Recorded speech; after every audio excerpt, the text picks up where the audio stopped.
Fala pessoal do canal Thiago Parigiani, jornalista, sejam todos muito bem-vindos a essa família que só cresce, uma família que a cada dia que passa vem tendo mais adeptos por um jornalismo transparente, a nossa luta aqui, o nosso legado que queremos deixar, independentemente do YouTube recomendar o vídeo, não recomendar o vídeo, o que a gente faz aqui é simplesmente buscar um jornalismo isento, um jornalismo transparente e que você consiga tirar a sua melhor conclusão, que na verdade era a lição de casa do antigo jornalismo, jornalismo tradicional. E nada melhor para isso do que trazer um grande amigo, né, um colega de profissão que a gente conviveu nos mesmos corredores de uma emissora. Com certeza esse papo vai rolar aqui, a gente estava conversando em off, e é sempre muito bom relembrar o nosso passado. Eu tenho muito orgulho de toda a minha carreira jornalística, desde a Editora Abril até a AltV, passando por Editora Europa, Editora Conrad, sempre com muitos amigos, muitas boas histórias. E eu fico muito feliz de conseguir rever todo esse pessoal, principalmente depois da luta que eu travei para trazer esse homem para cá, porque não foi fácil. E você que está aí acompanhando o caso Adélio Bispo, a gente vai estar hoje aqui perto de simplesmente o jornalista que mais chegou próximo desse caso. Eu brinco aqui que essa pauta seria uma pauta para cair na mão do Roberto Cabrini, né? E nem o Roberto Cabrini chegou tão perto, né? A gente fez aí contato com a produção do Cabrini. É uma pauta que ele sonha muito em fazer, foi barrado já, tem uma história longa, o Joaquim deve saber, mas hoje quem está aqui com a gente é o Joaquim de Carvalho, grande jornalista com uma história longa e vasta, está aqui presente comigo na tela. Seja sempre muito bem-vindo, Joaquim, que seja o primeiro de muitos bate-papos que a gente vai ter aqui hoje, meu querido. Muito bom ter você aqui, viu? Thiago, uma alegria estar aqui. Você sabe que nós estamos numa correria, hoje eu já me transferi, eu estava em São Paulo, agora estamos aqui abrindo um escritório em Brasília, então realmente a gente está... A intensidade de trabalho é muito grande, por isso é que nós não fizemos essa live antes, mas eu quero dizer que é uma alegria muito grande estar aqui, porque nós somos, e isso para mim é uma marca, nós somos pioneiros na TV da internet. Muito antes do YouTube bombar, nós estávamos juntos na AltV, ali não tinha muita audiência, mas as pessoas estavam entrando, estavam vendo que era possível furar aquela bolha, ou quebrar o monopólio, se quiser dizer, da Globo, SBT, Rede TV, Bandeirantes, e você, então, fazer uma TV com pessoas talentosas, experientes, muitas, e mostrar que o mais importante nesta nossa época da internet é o conteúdo, é aquilo que você tem para mostrar, aquilo que você tem para dizer. Esse é o mais importante. Os meios ficaram facilitados. Nos meios hoje é mais fácil você estar aqui se comunicando com milhares, milhões de pessoas.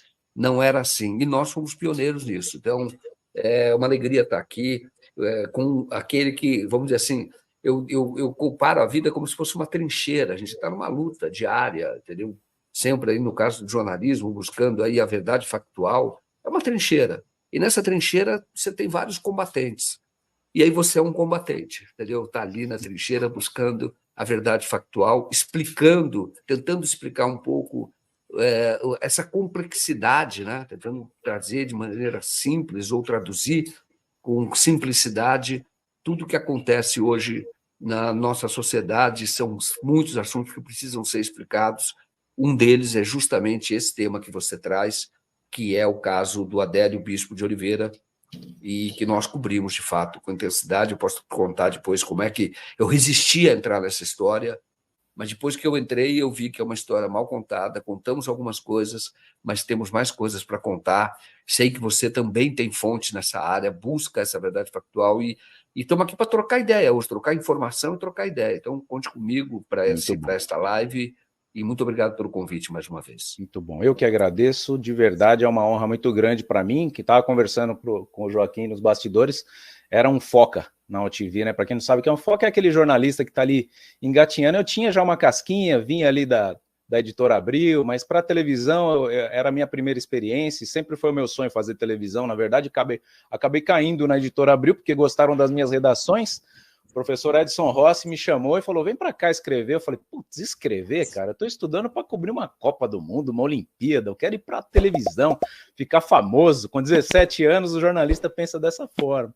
E aí acabei caindo no texto, me apaixonei também, de certa forma, e quando eu chego lá na UTV, vejo o Joaquim, vejo o Caio Camargo, vejo Amanda Klein, vejo Alberto Luchetti, né, ex-diretor do Faustão, cara, a perna tremia quando chegava perto desse povo assim, que o jornalista esportivo, o jornalista de entretenimento, quando chegava perto do jornalista político, ele tremia, porque ele não tinha base nenhuma, não sabia de nada, não era um país polarizado como é hoje. E a gente vai falar muito do caso Adélio, mas eu queria, na verdade, inverter a minha pauta. Eu ia deixar essa pergunta aqui para o final, mas eu acho importante o Joaquim trazer para a gente esse novo cenário da imprensa.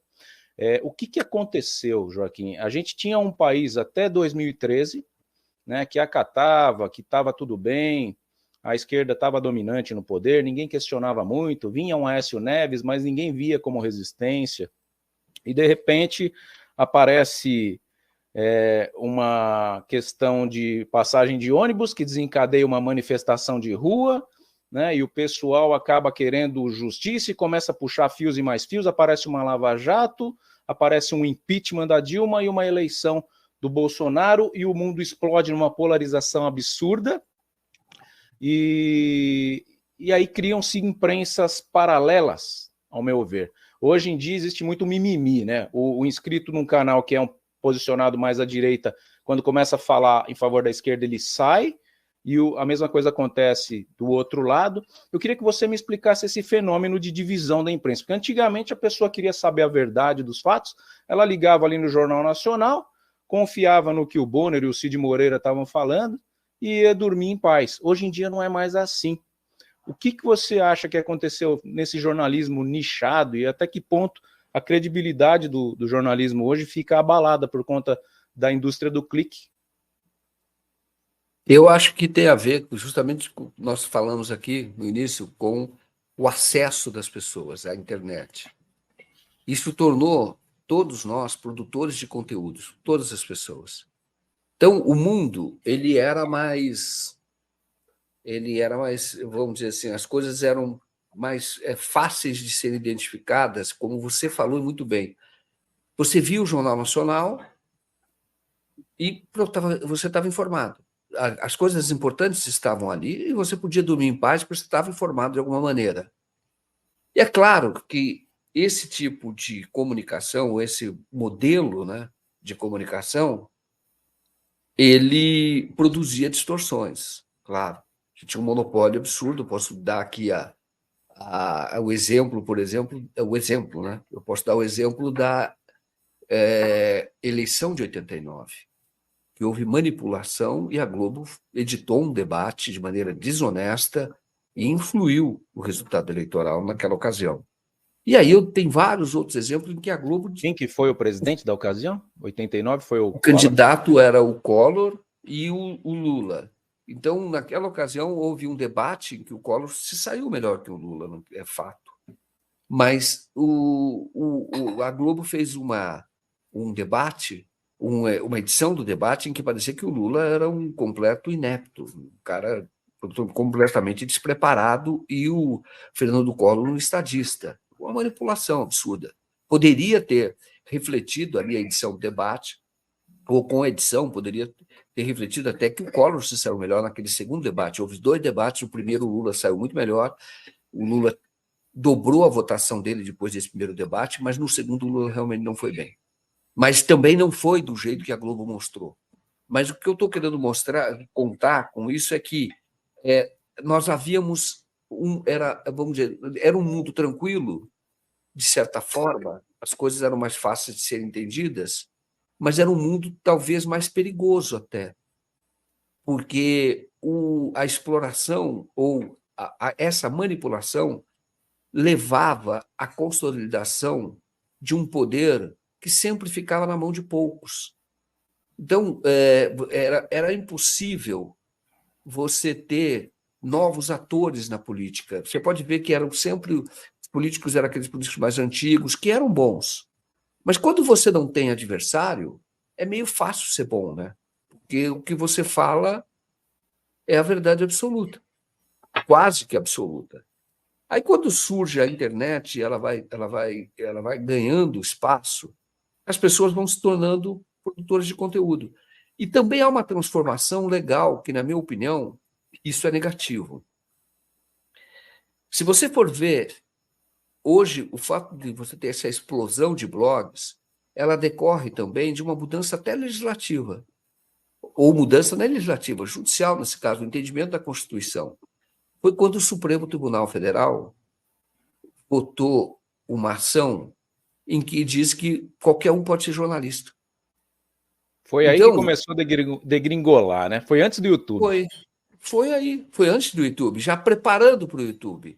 Isso o Gilmar Mendes era o presidente, ainda conduziu esse debate, ou esse julgamento, e ali e dizendo o que ele diz hoje, você entende, como se qualquer um pudesse entrar na sua profissão, tentando confundir a profissão específica do jornalismo, que exige responsabilidade social, compromisso ético, com a liberdade de expressão. A liberdade de expressão é evidente que existe. Só que hoje o povo já não tem mais aquela questão que tinha antes. Não. Este cara é jornalista. Esse cara se preparou, ele se dedica a isso. Então, portanto, eu vou ouvi-lo. Posso até discordar, mas esse cara, ele se preparou para isso. É como se acabasse com o medicina e qualquer um curandeiro pudesse ser médico. Exato.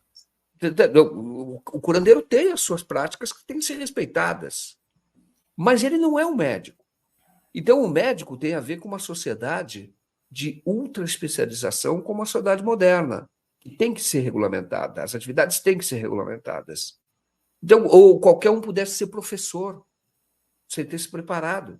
Não, é uma liberdade, eu posso ensinar. Qual é o problema de não poder ensinar? Eu não ensino já meus filhos na minha casa, então eu posso ensinar a população como um todo.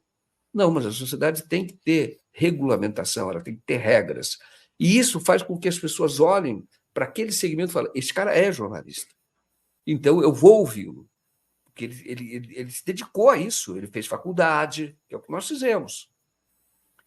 Então, eu vou prestar atenção, convém prestar atenção. E ali, o que houve? Abriu a porteira. Tá? Eu, quando me formei para Casper Libero, o texto que eu fiz, que me aprovou para se fazer aquele curso da Folha de São Paulo, eu fui aprovado pela Força e pela Abril.